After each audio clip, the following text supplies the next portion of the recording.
Hello everyone. So the new question of profit and loss is a shopkeeper bought 8 kg of rice at rupees 27.50. एक shopkeeper ने 8 kg rice खरीदा 27.50 पर KG के according. पर KG मतलब 1 kilo 1 kg of rice खरीदा 27.50 का, लेकिन उसने टोटल जो क्वांटिटी खरीदी थी वो 8 kg है। And sold the same at rupees 32.50 पर केजी। और वही राइस पर केजी जो उसने खरीदा था वही पर केजी का राइस उसने 32.50 पर केजी में सोल्ड कर दिया, बेच दिया। How much was his profit, कितना उसका प्रॉफिट हुआ हमें ये बताना है। तो हमें पहले क्या बनना है,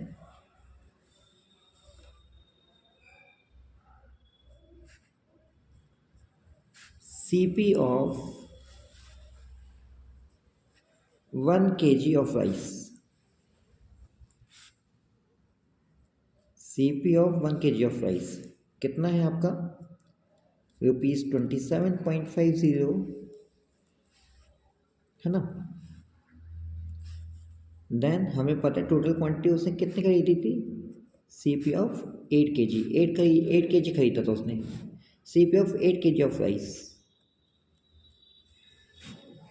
8 kg कितने का हो गया, देखो 1 का पता है हमें, 8 का नहीं पता। 8 का निकालना है, मतलब जब हमें 1 का पता होता है, कम का पता होता है, 8 का निकालना होता है ज़्यादा का।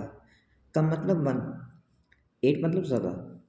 जब हमें 1 का पता है, 8 का निकालना है, तब हम वहाँ पर मल्टीप्लाई करते हैं। क्या करते हैं, मल्टीप्लाई। तो 27.50 की मल्टीप्लाई आप कर देंगे किससे, 8 से। 27.50 multiply by 8 is equal to 8 0 से 0, 8 5 से 40, 40 का 0 यहाँ पर 4 कैरी हो गया। डेसिमल आएगा 8 7 से 56 प्लस 4 60, 0 6 कैरी हो गया। 8 2 से 16, 16 प्लस 6 22, मतलब ये हो गया कितना, 220 रुपीज़। ठीक है, आप इन दोनों की मल्टीप्लाई करेंगे तो आपका इतना आएगा। अच्छा, इतने में तो उसने 8 kg राइस खरीदा है, अब बेचा कितने में है, तो SP of 1 kg of rice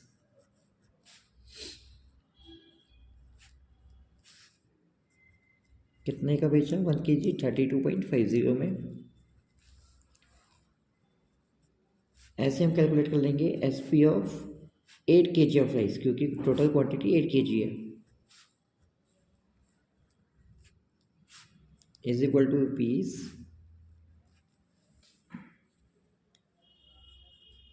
32.50 multiply by 8,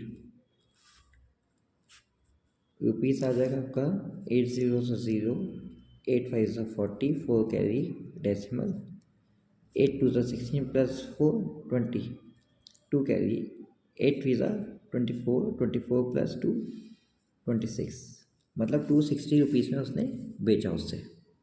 ठीक है, अच्छा नेक्स्ट। अब हमें पता है कि CP कितना है और SP कितना है। तो यहाँ पर CP है आपका 220 और SP है आपका 260। तो यहाँ पर क्या हुआ है, यहाँ पर प्रॉफिट हुआ है, राइट, मतलब गेन हुआ है जिसे कहते हैं। तो गेन आएगा आपका, gain is equal to SP minus CP। ये फॉर्मूला लगाना बहुत इंपॉर्टेंट है, इसके मार्क्स डिडक्ट हो सकते हैं टेस्ट में, एग्जाम्स में। SP है आपका रुपीज़ 260, CP है आपका 220, माइनस करेंगे तो आएगा आपका रुपीज़ 40। अब इतना का गेन हुआ है तो हमें गेन परसेंटेज भी निकालना है, या फिर कहें तो प्रॉफिट परसेंटेज निकालना है।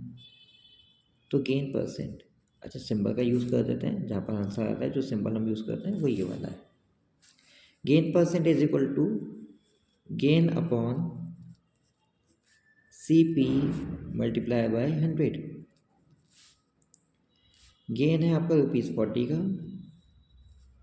CP जितने में वो चीज़ खरीदी गई थी, मतलब 220 मल्टीप्लाई बाय 100। देखो 0 से 0 कैंसिल हो गया। 10 आपका 5 टाइम्स आता है 2 की टेबल में, ऐसे 22 आपका 11 टाइम्स आता है 2 की टेबल में। रुपीज़ के सिंबल से रुपीज़ का सिंबल कैंसिल हो गया। डन, इतना तो इजी था। अब यहाँ पर हमें कैलकुलेशन करनी पड़ेगी, क्यों? क्योंकि ये नीचे और ऊपर वाले नंबर एक टेबल से डिवाइड नहीं हो रहे हैं। सॉरी, ये रहा। दोबारा से देख लेते हैं कैलकुलेशन। मैंने क्या किया, 0 से 0 कैंसिल कर दिया।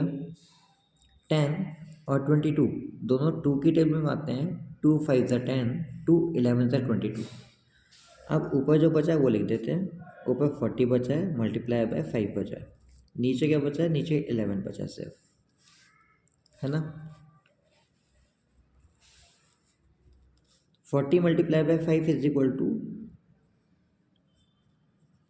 200 अपॉन 11। यहाँ पर आपको डिवाइड करना पड़ेगा, तो यहाँ पर मैं साइड में डिवाइड कर लेता हूँ।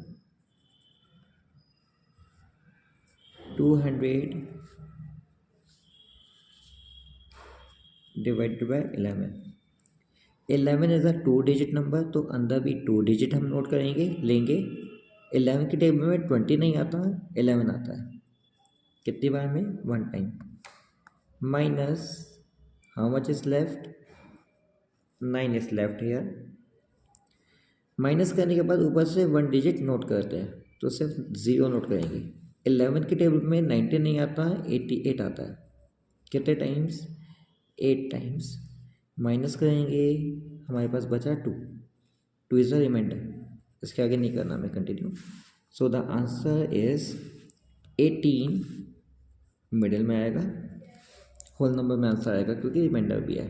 ये जो 2 है ये आपका ऊपर जाएगा और नीचे आपका आएगा क्या? ये डिविज़न, मतलब 11। 18 whole 2 upon 11% is your answer. Got it? Thank you for watching the video.